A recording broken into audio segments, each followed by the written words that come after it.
Hello, my name is Kelly Timecat. I'm going to review the film Greenland today, 2020.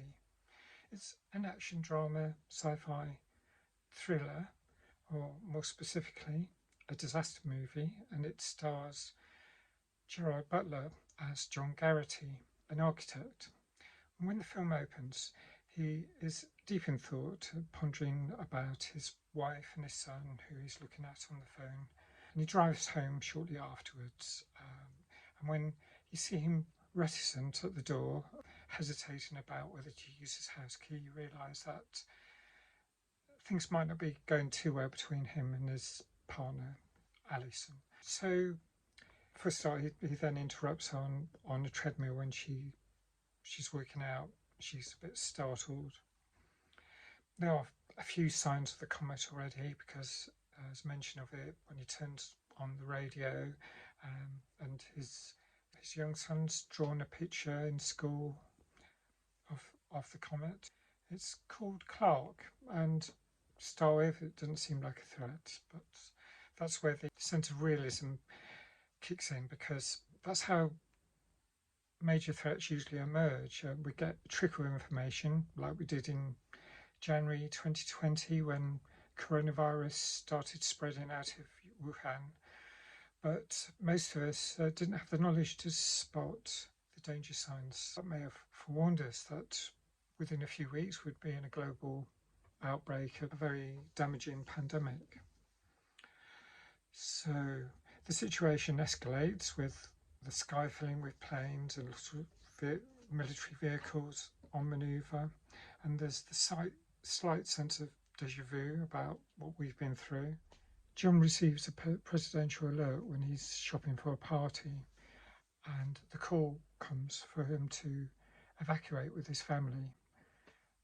And the awkward moments start when the neighbours start asking why they haven't received any messages or calls. It's bleeping up on his television, and everyone watches with horror when a large chunk of central Florida is taken out by one of the fragments from this comet. When he sets off, when the family set off to the Air Force base for an exfil, there's a very painful moment when a neighbour starts pleading with them to take her offspring. And after this, there are many scenes of panicking with traffic jams and people desperate to obtain the wristbands that might offer them a chance of survival.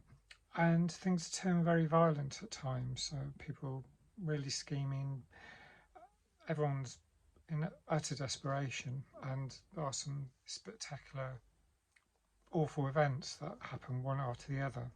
I've seen a few similar films to this, but I find it really compelling because I think the special effects are getting more realistic, and it might be the overall crafting as the script takes us quickly from the ordinary quotidian humdrum life to those transition moments when people in car parks are astounded as they stand and stare at the sky, and then on to the inevitable pandemonium. Whilst it's not really likely that a comet like this will impact us during our lives, there are some big real-life threats. For instance, climate change, hostile conflict between countries. Those two might happen together. So every film like this seems to have these just-in-time moments. It's all random chance when places get hit by molten debris in this case. And of course, it's told from the standpoint of a survivor, because you know that the protagonist isn't going to get wiped out, at least early in the story. I obviously won't say too much about what happens as the story develops, but I did think a lot about the casualties we get to meet briefly on the journey, especially the ones who acted with kindness. And, well, one thought-provoking one thing I thought about was that